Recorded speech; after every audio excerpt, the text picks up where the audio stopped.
لحظة من فضلك، هل تعرف فضل العشر الأوائل من ذي الحجة؟ إن أيامها أفضل من أيام العشر الأواخر من رمضان، ولكن لياليها أقل فضلا من ليالي العشر الأواخر من رمضان. قال رسول الله صلى الله عليه وسلم: ما من أيام العمل الصالح فيها أحب إلى الله تعالى من تلك الأيام العشر.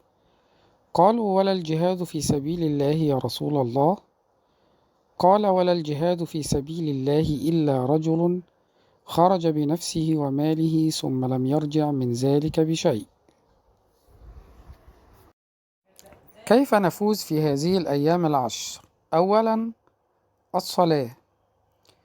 إن الصلاة لتشتكي وتقول في أوقاتها: الله يلعن تاركي. ويقول تعالى: إن الصلاة كانت على المؤمنين كتابا موقوتا. ويقول: وإنها لكبيرة إلا على الخاشعين.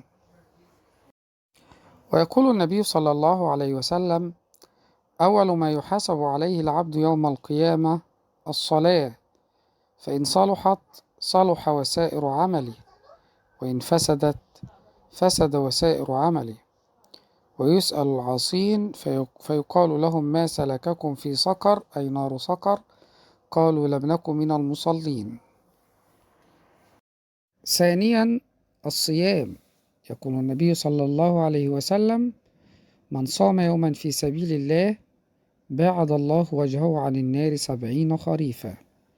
ويقول أيضا: الصيام والقرآن يشفعان للعبد يوم القيامة.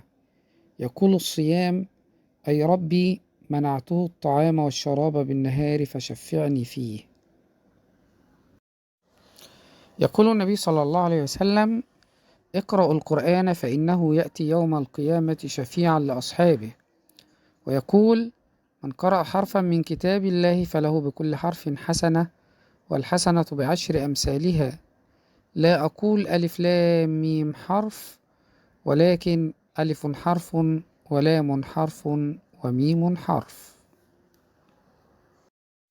ويقول أيضا: الذي يقرأ القرآن وهو ماهر به فهو مع السفرة الكرام البررة، والذي يقرأ القرآن وهو عليه شاق فله أجران: أجر لقراءته وأجر لتعتعته. ويقول: الصيام والقرآن يشفعان للعبد يوم القيامة. يقول القرآن: أي ربي منعته النوم بالليل فشفعني فيه. يقول النبي صلى الله عليه وسلم: الذي يقرأ القرآن ولا يعربه، أي لا يتدبر معانيه، يرسل الله له ملكا يكتب له بكل حرف حسنة، والحسنة بعشر أمثالها.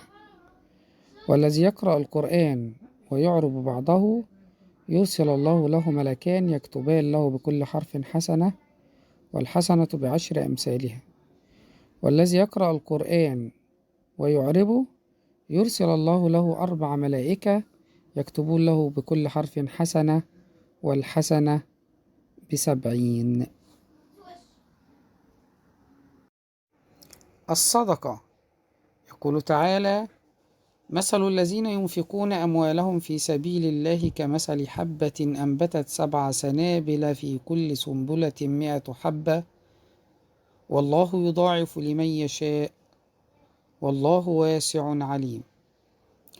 ويقول النبي صلى الله عليه وسلم: الصدقة تطفئ غضب الرب.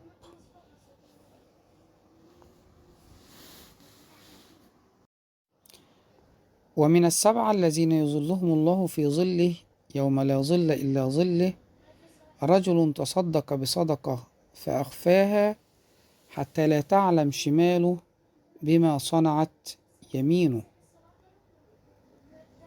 ويقول النبي صلى الله عليه وسلم: إن الله ينمي لأحدكم صدقته كما ينمي أحدكم أو كما يربي أحدكم فلوه أو خروفه.